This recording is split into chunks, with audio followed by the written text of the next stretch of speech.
Hey guys, welcome back हो गया है चैनल पर। तो आज मैंने सितारा की एक वीडियो देखी जहाँ पर उसका टाइटल था कि पूरी रात कारक में गुजारनी पड़ी, घर को नज़र लग गई। जब इनके घरों को नज़र लग सकती है तो फिर मेरे सबा अप्पी के जो है वो बच्चे को भी नज़र लग ही सकती है। वो 3 महीने तक वो प्रूफ हो जाएगा, नज़र प्रूफ हो जाएगा, उसको इस दुनिया का पानी चढ़ जाएगा, तो फिर 3 महीने बाद उसको नज़र नहीं लगेगी। जब इनके घरों को नज़र लग सकती है तो मेरी आपी की औलाद को कैसे नहीं लग सकती है। तो मेरी आपी जी बिल्कुल राइट है, उनको कोई कुछ नहीं बोलेगा। अच्छा, उस वीडियो की शुरुआत ही भूतों से होती है कि भूत आ गए हैं इस घर के अंदर और वो हमें जाने नहीं दे रहे, और वो चाह रहे हैं कि हम यहाँ रहे। और जब भी घर छोड़ने की बात हुई है जब से, तब से हमारी जो है वो लाइटों में ख़राबी हो चुकी है। तो मेरा यहाँ पर ये क्वेश्चंस हैं कि ये जो हमारे जो बोर्ड्स लगे होते हैं इसके पीछे एक वायरिंग जारी होती है, तो उस वायरिंग में कोई मसला नहीं होता है? मतलब अगर लाइट जल बुझ कर रही है तो वो ट्यूबलाइट ख़राब नहीं होती, ये सब भूत कर रहे होते हैं। मतलब भूत भी ना साइड में बैठ के रो रहे होंगे कि हम कहाँ आ गए हैं, हम किस दुनिया में आ गए हैं, कि जहाँ अगर उनकी वायरिंग बारिश की वजह से ख़राब हो रही है, पानी चला गया है उसमें, या उनकी ट्यूबलाइट ख़राब हो रही है, तो उसका इल्ज़ाम भी हम पर है कि हम कर रहे हैं। मतलब इतने वो लोग फारिग हैं कि उनको अगर तुम्हें रोकना है तो वो तुम्हारी वायरिंग के जलाएंगे। हमारे घर में एक बात हुई थी कि रिसेंट जब हम शिफ्ट हुए थे ना अपने नए घर के अंदर, तो हमारे घर के अंदर वायरिंग में जो ना वो थोड़ा सा 19-20 कर दिया गया था। हमारे साप वाले जो हम जिनसे हमने घर बनवाया था ना, उन्होंने तो हमारे घर में लगे हुए थे 4 एसी, और अब वो 4 एसी ठीक ठाक गर्मी थी तो चलते साथ थे।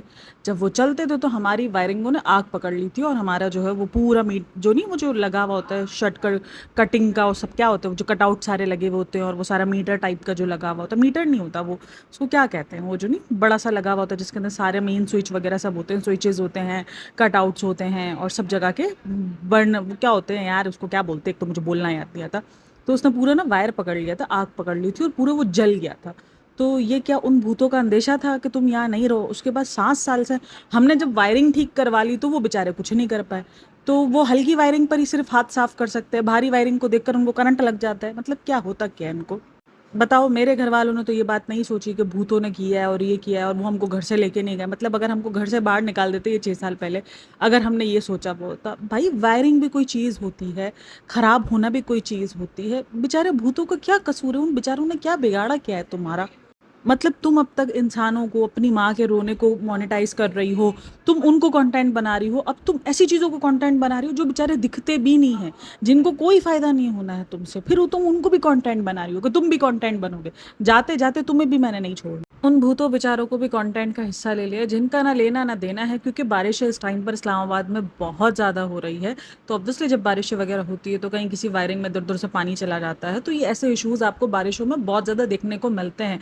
काफ़ी जगहों पे छतें गिर जाती हैं, काफ़ी जगहों पे इश्यूज़ होते हैं, क्योंकि बारिश बहुत ज़्यादा हो रही है इस्लामाबाद में। इतनी बारिश हो रही है कि वहाँ के रास्ते तक बंद कर दिए गए। अभी रिसेंट वहाँ पर जो है वो डीएचए वगैरह में सैलाब इतना आया था, डीएचए था कि बहरिया था पता नहीं, वहाँ पर सैलाब इतना आया था कि गाड़ियाँ डूब गई हैं। अभी रिसेंटली हादसा हुआ था वहाँ पर कि एक जो फ़ौज की कोई बड़ा अफसरान था, लेकिन वो था रिटायर्ड था, और उसकी बेटी और वो दोनों गाड़ी के समेत डूब गए इस्लामाबाद जैसे एरिया में। तो इतना ज़्यादा वहाँ पर सैलाबी खतरा, तो बारिश इस हद तक आ रही है, तो वायरिंग के अंदर पानी जाना, ये छतें गिर जाना उस टाइम पर बड़ा आम हुआ है। उसमें बेचारों को भूतों को डाल दिया, भूत बेचारे हमको तंग कर रहे हैं, हमको गाड़ी में सोना पड़ा है। चलो वो सब कुछ तो छोड़ ही दो। मतलब ये अंधविश्वास, ये सारी चीज़ें, देखो ये चीज़ें ना आप और बहला रहे हो। मैं मना नहीं करती कि सारी चीज़ें नहीं होती हैं, लेकिन आप जो बेसिक जो चीज़ें जो मतलब किसी और वजह से हो रही है, आप उसका भी इल्ज़ाम भूतों के उसमें डाल रहे हो। तो लोगों के दिमाग में भी ये चीज़ होती है जब उनके घर में भी कुछ हो रहा होगा। अभी अभी मेरे घर के अंदर, अभी जब मैं ये पॉडकास्ट बना रही हूँ, तो मेरे बाहर की जो लिविंग रूम है उसकी लाइट थोड़ी सी जलबुझ कर रही है। तो अब मैं क्या बोलूँ कि वो भूत कर रहे हैं? नहीं, मेरी ट्यूबलाइट खराब हो रही है, उसको चेंज करवानी पड़ेगी मुझे। तो आप लोगों के दिमागों में ये चीज़ें और फिट कर रहे हो कि आपके साथ अगर कुछ बुरा होता है तो वो कुछ भूत ही कर रहे हैं, वो कुछ ऐसी चीज़ ही कर रही है जो कि आपको दिखती नहीं है। मतलब वो बेचारे बेफजूल का बदनाम हो रहे हैं। वो भी जाके पूछते होंगे कि हमने क्या बिगाड़ा है इन सबका कि ये हमको कुछ ना करते हुए भी बदनाम कर रहे होते हैं। किसी दिन बदला लेने पर आ गए ना तो भाई फिर तुम दिखोगे नहीं, पूरा पूरा तुमको गायब कर देंगे। फिर ना शिकायत करना, फिर लोग पूछते रहेंगे कि कहाँ गई हमारी आपी जी, किधर गए, चली गई। खैर, जो मेन था ना इस पार्ट का वो ये था कि अम्मी जी जो है वो बहुत रो रही थी कि मेरी जो है वो मुझ पर इल्ज़ाम लगाया जा रहा है कि मेरी ये जो तीसरी शादी थी वो लव मैरिज थी। तो ये बात कही जा रही है वहाँ पर। अच्छा, उस दिन मैंने जब वीडियो बनाई ना तो मुझे काफ़ी लोगों ने कहा कि आपका होमवर्क पूरा नहीं है। हो सकता है यार, क्योंकि इतनी वीडियोस बनाते हैं, नज्जो अलग बनाएगी, आयशा अलग बनाएगी, दिलबर अलग बनाएगा, फिर रुबीना जी अलग से निकल कर आ जाएंगी, फिर सितारा की अलग, सलमा की अलग। मतलब बंदा कितनी ही कोई वीडियोस देख सकता है, और उस पर फिर एक एक वीडियो पर आपकी कहानी भी नहीं है। आपको उनकी 10-10 वीडियो जब तक जाके नहीं देखोगे तब तक आपको पूरी कहानी पता भी नहीं चलनी है। तो मैंने बीच बीच में से पार्ट्स देखे जो बहुत ज़्यादा स्किप होते हैं, ऐसा नहीं कि नहीं होते। मैंने एक दो रिएक्शन चैनल भी देखे, लेकिन मुझे नहीं समझ में आ रही, क्योंकि वो भी रोज़ की रोज़ वीडियो का रिएक्शन देते हैं। तो वो रोज़ की वीडियो का रिएक्शन दे रहे हैं, मुझे उसमें मतलब ही समझ नहीं आ रहा है। तो जितना मुझे समझ में आई वो बात, वो मैंने आप लोग को बता दी, मैंने आप लोग को दिखा दिया। और काफ़ी लोगों को लग रहा है कि सलमा राइट है, उस टाइम पर भी सलमा राइट थी, इस टाइम पर भी सलमा राइट है। ये जो प्लॉट वाली स्टोरी है, ये स्टोरीज, ये सब स्टोरीज बनाई जा रही है, सिर्फ कंट्रोवर्सी बनाई जा रही है। मुझे इतना समझ में आ रहा है, ये सारी चीज़ें देखकर यही समझ में आ रहा है कि कंट्रोवर्सियाँ सिर्फ बनाई जा रही है ताकि कंट्रोवर्सी खत्म ही ना हो। सोचो, ये बंदी अपनी माँ को रोज़ लेकर आ जाती है यूट्यूब पर, और उनको आके रुलाती है, उनका रोना दिखाती है, और व्यूज़ बटोरती है। और मुझे तो हंसी इस बात की आ रही है कि 18 साल पहले जिस माँ को कोई औलाद रखने को रेडी नहीं थी, और उस बेचारी को शादी करनी पड़ी तीसरी, और आज उस माँ के लिए ये सारे के सारे लड़ रहे हैं। वहाँ पर वो नज्जो साहिबा वो निकल कर बोलती हैं कि हमें ज़रूरत थी, और हमारी तो जो है वो उस टाइम पर हमारे 8-8 9-9 बच्चे थे। और वहाँ पर अच्छा, एक तो 8-8 9-9 बच्चे हैं, और उसके बाद भी कि हस्बैंड बहुत जुल्म करता था, हस्बैंड से बनती नहीं थी, हस्बैंड किसी और को मोहब्बत करता था। उसके बाद भी 8-8 और 9-9 बच्चे इनके, चाहे 8-8 9-9 बच्चे, 8 और 9 है ये भी नहीं पता। और उसके बाद अभी भी वो प्रेग्नेंट है, ये भी न्यूज़ चल रही है। और ये पता नहीं अब उसने एक्सेप्ट किया है नहीं किया, लेकिन ये न्यूज़ बार बार आ रही है कि वो अब भी प्रेग्नेंट है, जबकि उसके बच्चे इतने बड़े बड़े हैं। तो काफ़ी लोग इस चीज़ को बड़ा नॉर्मल देखते हैं कि हाँ ठीक है, अगर बच्चे बड़े हैं तो साथ में क्या हो गया, लेकिन नहीं माना जाता इन सब चीज़ों को नॉर्मल। पहले के ज़मानों में शायद होता था, लेकिन अब के ज़मानों में तो हाँ होता है कि हाँ, क्योंकि अब तो लोगों का ना माइंड सेट डेवलप हो गया, 2 बच्चों वाला, 1 बच्चे वाला, 3 बच्चे वाला, 4 बच्चे इनफ है ज़्यादा से ज़्यादा। 4 बच्चों में तो ये समझा जाता है गिनती करो बच्चे कितने पैदा कर ले, ये वाली सिचुएशन हो चुकी है। क्योंकि आज के दौर में ना बच्चों को पालना इतना आसान नहीं रहा है। मतलब उनकी ख्वाहिशात, उनके खर्चे, महंगाई इतनी ज़्यादा हो चुकी है। अभी रिसेंट मैंने अपनी बच्चों के एयर चेंज हुए, मेरी बच्चियों का, छोटी वाली का एडमिशन हुआ, देन बड़ी वाली का एयर चेंज हुआ। तो लाख रुपए कहीं नहीं गया, और एक वो भी नॉर्मल स्कूल में। मतलब कि ऐसा नहीं कि कोई हाई फाई स्कूल्स में उसका नाम आ रहा है, कि कोई कराची की मैंने बड़ी स्कूलों में डाला हुआ है ना, नॉर्मल सी स्कूल है। क्योंकि आप इतनी तो जाहिर सी बात है, आप एक ऐसी स्कूल तो चूज़ करोगे ना जो कि अच्छी भी हो और इतनी हाई फाई भी ना हो, लेकिन उसमें पढ़ाई भी अच्छी हो, आपके बच्चों की बेस भी अच्छी हो, वहाँ का माहौल भी अच्छा हो। और मैंने हाल देखे हैं यार, जो इस बेस पर बैठ के बच्चे पैदा कर लेते हैं ना, कि ऊपर वाले ने वादा किया, ऊपर वाले ने दिमाग भी तो दिया है ना यार, कि वो अपने बच्चे के साथ जो है, आने वाले बच्चे के साथ उसका रेट ज़रूर भेज देता है। ठीक है, वादा है, वो चीज़ है, लेकिन दिमाग भी तो है ना आपके पास कि आप कितने बच्चों को पाल सकते हो, आपकी क्या सिचुएशन है। वो बच्चे जिस तरीके से पल रहे होते हैं, मैं वही देख रही होती हूँ यार। मतलब ना उनके स्कूल का कुछ पता होता है, ना ही उनकी कोई ज़िंदगी, ना ही उनकी बेसिक सहूलतों का कुछ पता होता है। बच्चे बस आए माए और तू मुँह के हाथों पल रहे होते हैं, और ऐसे ही बड़े हो रहे होते हैं। सोचो अब इनके 8-9 बच्चे, वो कैसे बड़े हो रहे होंगे, और अभी वो फिर प्रेग्नेंट है। मतलब क्या ही कहना है। तो ये पूरे के पूरे खानदान की सिचुएशन बहुत अजीब है। आप इनको अगर रिव्यू कर रहे हो, तो मुझे लगता है जो जो इनको रिव्यू कर रहे हैं ना प्रॉपर डेज पर, वो बहुत ही बड़ी बात है। खैर उसमें अच्छा, नज्जू का ही कहना था कि मेरे 8-9 बच्चे थे, तो उनके लिए मुझे जो है वो चाहिए ही था कोई बुजुर्ग, ताकि मेरे बच्चों को देखे। और आप जो है वो एक जॉइंट फैमिली सिस्टम उसको उस टाइप का चाहिए था, तो बोलती वो नहीं रही, और उन्होंने शादी कर ली। उसके बाद जिसने ये बात निकाली कि उन्होंने जो है वो पसंद की शादी की थी, वो फिर गई कि नहीं, उन्होंने खुद कबूले कहा था। मेरा मतलब तो ये था कि उन्होंने खुद कबूले कहा है, तो वो पसंद की शादी में ही बिलोंग करता है। मतलब ये अपनी ही बातों से फिर जाते हैं, ये अपनी ही बातों से हो जाता है। लेकिन चलो, मैं बोलती सबको साइड में डालो। मैं एक चीज़ सोच रही थी, रिसेंट दिनों जो इनके चाचा जी थे, उन्होंने इल्ज़ाम लगाया था इन पर इतना बुरा, जब वो थोड़े से भिपरे हुए थे, जो दूसरे वाले चाचा जी है जिनसे इनकी शादी नहीं हुई भी, और वो जो मुच्छड़ वाले हैं ना, जो बोलते हैं हुकूक दो भाभी का, उससे पहले ना ये भिपरे हुए थे इनके ऊपर। तो उन्होंने इल्ज़ाम लगाया था कि इसने, यानी आंटी जी ने, और वो जो अंकल जी उधर बैठे हुए हैं ना, उन्होंने कुछ कर भर के अपने दोनों हस्बैंड वाइफ को ठिकाने लगा दिया था। ये तक इतनी बड़ी बात की थी, तब इन्होंने किसी ने सफाई नहीं दी। आज ये बोल दिया लव मैरिज है, तो ये सारे के सारे रोने धोने को आ गए हैं। और जब से सितारा के पास उसकी अम्मी आई है, हर दूसरे दिन उसने ये कंटेंट बना लिया। वो किसी न किसी बात पर आती है, अपनी अम्मी को बिठाती है, रोती है, धोती है, व्यूज़ लेती है और चली जाती है। मतलब आप अपनी माँ को इस तरीके से सोशल मीडिया पर कैसे, देखो आपको ही पता है कि आप अगर एक बात आके करोगे तो 4 बातें और आएंगी, और 4 वीडियोज़ बनेंगी, और रिएक्शंस बनेंगे। लेकिन व्यूज़ के लिए और डॉलर्स के लिए जस्ट और जस्ट आप अपने माँ के लिए कुछ भी सुनने और कहने को आप रेडी हो जाते हो, क्योंकि आपको पता है कि आप कुछ भी आके बोलोगे, आपकी माँ को सुनने को मिलेगा, उनके बारे में गंदी गंदी बातें होंगी। दूसरी कोई औलाद, सौतेली औलादें नहीं सोच रही आपकी माँ की इस बात को मतलब उछालने से, लेकिन कम से कम आप तो सोच सकते हो ना, आप तो सगी औलाद हो और आप तो अपनी माँ के लिए इतना कुछ कर रही हो। आपने अपनी माँ के लिए जो है सबसे पहले जब आप अमीर हुई तो आपने अपनी माँ के अकामे की फीसें भरी हैं, आप अपनी माँ को यहाँ इतनी जद्दोजहद से लेकर आए। ये सब कुछ इन्हीं के अल्फाज है कि वो अपनी माँ से इतनी मोहब्बत करती है। जो इंसान इतनी मोहब्बत करता हो वो अपनी माँ को सोशल मीडिया या कहीं भी ऐसे जलील होने के लिए कैसे छोड़ सकता है? जलील ही हो रही हैं वो। अगर जिसको लग रहा है कि वो स्टैंड ले रही है, ये ले रही है, वो स्टैंड अपनी वीडियो में आके लेती है। कमेंट सेक्शन देखो, वीडियोस देखो, रिएक्शन देखो, जो सामने से वीडियोस आती हैं, फिर आप उनमें उसकी माँ का जो वो हाल करते हैं, जिस तरीके से उसकी धज्जियां उड़ाते हैं, मैं खुद नहीं सुन पाती हूँ और ना मैं वो वर्ड्स यहाँ पर बोल पाती हूँ जो जिस तरीके की बातें हो रही होती हैं वहाँ पर, जिस तरीके की सारी चीज़ें हो रही होती हैं वहाँ पर। तो क्या ये इंसान सोचता नहीं है कि मैं क्या कर रही हूँ? यार हम अपनी माओ को रख के सोच सकते हैं। हमारी माओ को हम किसी जगह पर भी जलील नहीं करवा सकते, किसी भी जगह पर।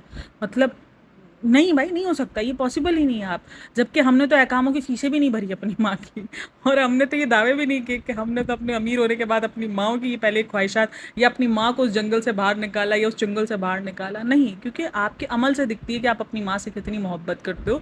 आप सिर्फ बोलते जाते हो और आकर आप जो है वो कमा रहे हो, डॉलर कमा रहे हो, उनको हर दूसरे दिन रुला रुला कर, उनकी इज्जत की धज्जियां उछलवा उछलवा कर। आप अपने मामले में तो आपने सब्र कर लिया, अपने मामले में तो आप खामोश रह गई कि नहीं मुझे कुछ नहीं बोलना, क्योंकि आपको पता था आप ज़्यादा कुछ बोलोगी करोगी तो बहुत कहानी आपके पास ही ख़राब होती जाएगी, तो इसलिए आपने खामोशी को ज़्यादा प्रेफर किया। और यहाँ पर आपकी खामोशी नहीं, यहाँ आप मुसलसल कंटेंट बना रही हो, मुसलसल एक वीडियो वहाँ से आती है, एक वीडियो का जवाब आपका यहाँ से आता है। छोड़ दो, हम सब्र कर लेंगे, हम ये कर लेंगे, हम खामोश हो जाएंगे, हम ये कर लेंगे। तो खामोश हो तो नहीं रही हो, हर दूसरे दिन अपनी माँ को जलील करवा रही हो। ये मैं बोलती हूँ वो जहन्नम में जाए। वो सारे सौतेली औलादें हैं, वो गिर सकती हैं, वो पढ़ सकती हैं, चलो वो गिर पढ़ सकती हैं, उनकी तो हालत ही ऐसी है। लेकिन तुम तो सगी हो ना, तुम अपनी माँ को क्यों जलील करवा रही हो? अगर आज इसकी माँ इस हाल पर है वो दूसरों से ज़्यादा इसकी वजह से।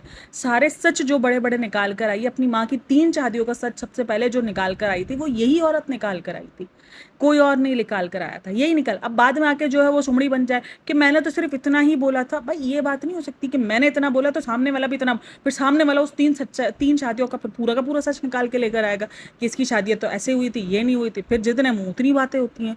आप किसी का मुंह रोक नहीं सकते हो कि मैंने तो इतना वर्ड बोला है, तुम भी इतना ही बोलोगे, ऐसा नहीं होता है बहन। शुरुआत आपने की, अपनी माँ को कंटेंट आपने बनाया, पेश किया एज अ कंटेंट कि ये लो मेरी माँ। तुम्हारी माँ का यूट्यूब चैनल नहीं था, तुम्हारी माँ का जो है वो किसी किस्म का कोई भी लेना देना नहीं था, लेकिन फिर भी तुमने उनको कंटेंट बना दिया जस्ट और जस्ट अपने व्यूज़ के लिए कि ये देख लो। अगर तुम उन वीडियोस को प्राइवेट कर दो या छुपा दो, उसका मतलब ये नहीं कि लोग भूल जाएंगे, लोगों को याद है वो सारी बातें। मुझे तो सितारा के वीडियोस देखने के बाद ना मेरे को तो बड़ा अजीब सा महसूस होता है कि यार ये कैसी है जिस माँ के लिए इतना ज़्यादा रो रही है, कर रही है। और आज मुझे हैरत हो रही है उस माँ के लिए सारे के सारे लड़, कल तक जिस माँ को पाला नहीं जा रहा था, किसी एक के घर में रहकर अगर ये थोड़ा थोड़ा माँ का खर्चा उठा लेते, खाना तो देखो कहते हैं ना कि 4 के साथ एक 5वें का खाना मिल जाता है, लेकिन अगर थोड़ा बहुत अगर दवाइयों का खर्चा वो उठा लेते तो माँ को इतना सब कुछ सहना ना पड़ता, लेकिन उस टाइम पर नहीं। और आज उस माँ के लिए सारे के सारे बच्चे लड़ रहे हैं। खैर ये तो उसकी माँ वाला सीन रहा। उसके बाद जो है फाइनली भूतों ने पूरी की पूरी लाइट ले ही ली, पूरी की पूरी लाइट उड़ा दी। कहा कि अब हम आपको इस घर के अंदर 1 मिनट नहीं रहने देंगे, क्योंकि अब आपने नया घर किसी भी हालत में लेना है, आपके पास बहुत सारे पैसे आ चुके हैं, अपनी माँ को रुला रुला के बहुत डॉलर छाप लिए आपने, तो अब घर खरीदो और सीधे सीधे निकलो। अब मैं इससे ज़्यादा यहाँ पे रोना धोना बर्दाश्त नहीं कर सकता। या तो ये भूत कंटाड़ गए, सीधी सी बात है, वो कंटाड़ गए कि रोज़ का रोना धोना, रोज़ के ड्रामे। और अच्छा वीडियोज़ में जब वीडियोज़ का कैमरा उधर जाता है तो तब अम्मा जी और सुमेरा और सब बैठ के ठीक ठीठी ठाड़ा कर रहे होते हैं, और जैसे ही वो थोड़ी सी बात छुड़ती है तो उसके बाद अम्मा भी रोना शुरू होती है, बोलती है सुमेरा भी रो रही है। सर सुमेरा की आंख में एक आंसू नहीं दिख रहा बाबा, एक आंसू नहीं दिख रहा था, गलती से भी नहीं दिखा था। और वो दिल भर बैठ के हंसी कंट्रोल किया जा रहा है। वो बोल रहा है उस दफ़ा जब हम भी घर छोड़ रहे थे ना तो छत भी गिर गई थी।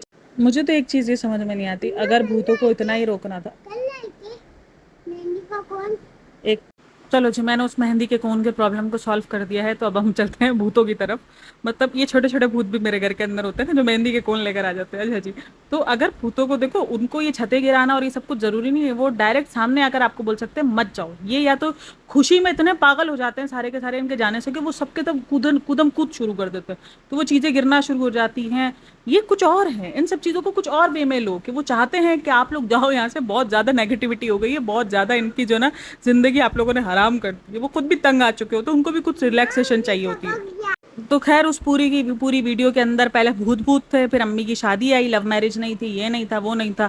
आपने खुद मौके दिए हैं सबको हजार बात करने के, सबको हजार बात और हजार मुंह खोलने के मौके आपने सबको खुद दिए हैं।